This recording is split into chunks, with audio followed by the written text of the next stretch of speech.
What's up guys, Chris here from Mainely Mesh, and welcome to my review of Stringking Type 4 mesh. It's kind of a big deal. Kind of a big deal.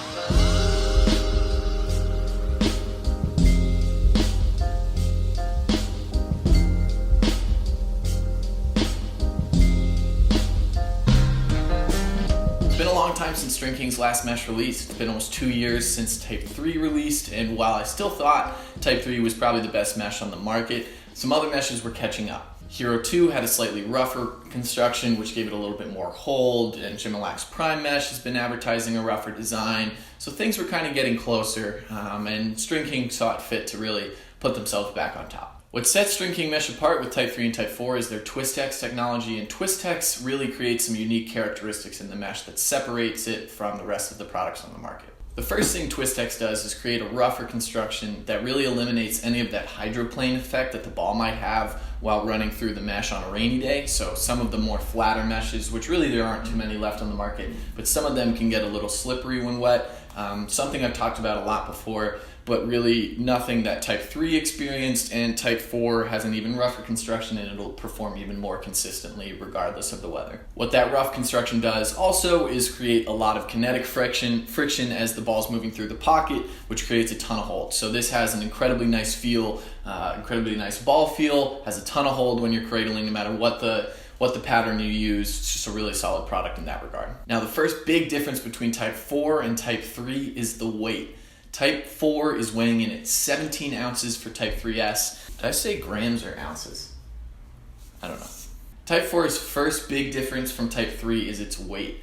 Type 4 is weighing in at a crazy 17 grams for Type S, and Type 4X is weighing just a smidge heavier, I think. I didn't measure it actually.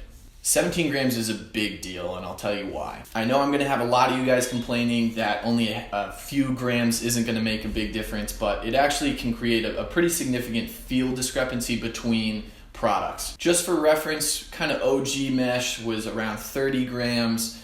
Type 2 and I think Type 2 was around 27 grams. Type 3 was around 23, 24. That's kind of where Hero is as well, in that kind of 23, 24 gram range.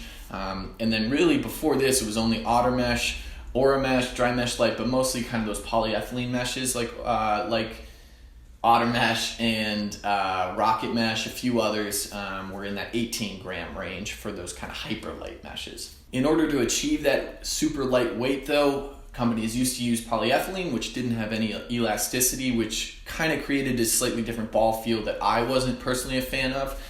So you kind of had to give something up to really achieve that low weight. Or in terms of Dry Mesh Light and Aura Mesh, it had a slightly tighter construction and a slightly thinner construction. So you were kind of sacrificing certain things to achieve that weight, but Type 4 doesn't sacrifice anything at all. The reason that decrease in weight is important has to do with angular velocity and angular momentum. I've mentioned this a ton of times, and I'm actually going to drop a video this week explaining kind of the basic math behind it, but just as a casual rule of thumb, more or less, a gram dropped in the head region is equivalent to about 2 grams dropped in the shaft region.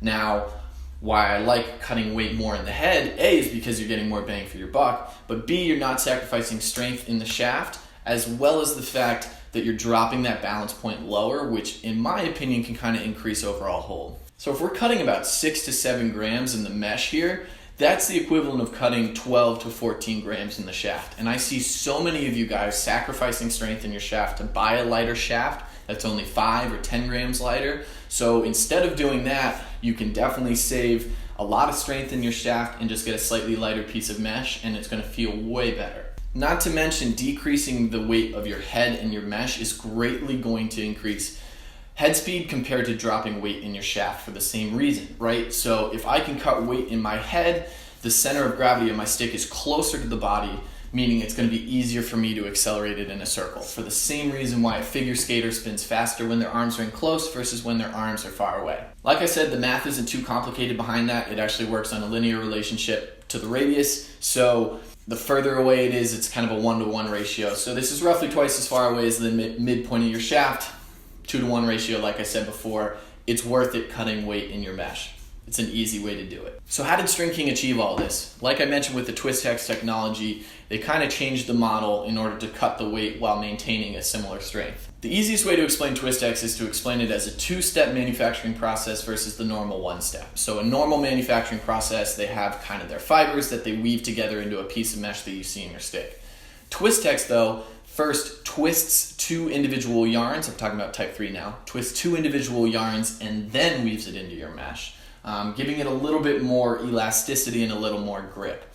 Type 4 though has a 3-ply construction, so you're weaving together actually 3 individual yarns before you weave it through the mesh. Basically what that does is it turns the fibers into kind of a spring before applying them into the mesh construction. This allows you some very precise control of elasticity, which is something I had talked to Stringking about a while ago and was what excited me about the potential of TwistX technology in the first place with type 3 and something they've really focused on for type 4. The other thing TwistX does is increases the overall tensile strength of the mesh by making it kind of a component of the 3 twisted yarns versus just the individual tensile strength of 1 yarn. Basically, just imagine 3 is stronger than 1. Long story short, that allowed Stringking to drop a lot of weight, still dial in the elasticity exactly how they wanted it, and still create a very strong piece of mesh. If you're still worried about the strength overall, which is something I haven't been able to test all that much, I've only been using this for a week, so just burped.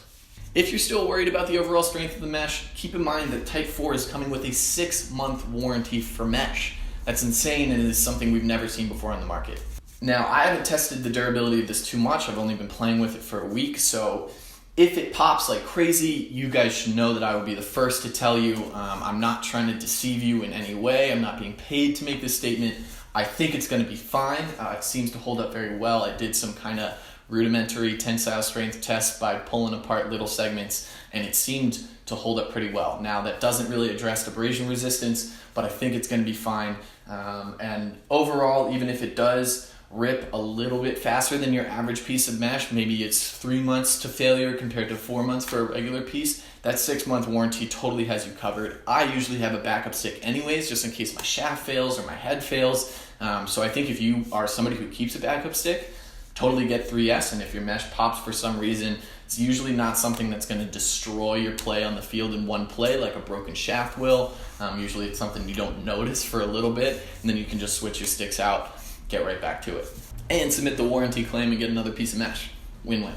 Just to quickly touch on the difference between 4S and 4X, this is the softest their X piece has ever been. It's almost hard to describe it as a semi-hard anymore. It is still kind of on that semi-soft side. It does have a little bit more rigidity to it, but you could absolutely face off with this. I think they're trying to redefine the X versus S, as X is a little bit more elastic, I believe, don't quote me on this, whereas S is a little bit softer and a little more consistent. That's going to be something of personal preference, but I think this is the first time where I can say, look, if you are a super big, powerful shooter who likes a little bit of extra whip in your shots, get 4X. Whereas if you're kind of a feeder, just quick shooter like I am, get S. It's something that they're both going to be super soft. You're not going to have any issues catching it or doing anything, ground balls, the whole lot. But if you want a little bit more power on your shot, it's not going to be something that's going to make you shoot faster by any means. It's just a little bit of feel difference. It might add a mile an hour or 2 tops. Let's go with a hair or 2. 2 hairs tops. Look, I'm not going to argue to you that this is the best bang for your buck on the market. We could have a whole nother video about that. There are $5 pieces of mesh on the market like Stringer Shack makes that are incredible. But this is, in my opinion, the best overall quality product regardless of price. And the fact that this is now at 17 grams, I think really shakes up the market for those polyethylene meshes. It's really taken a shot at otter mesh in my opinion.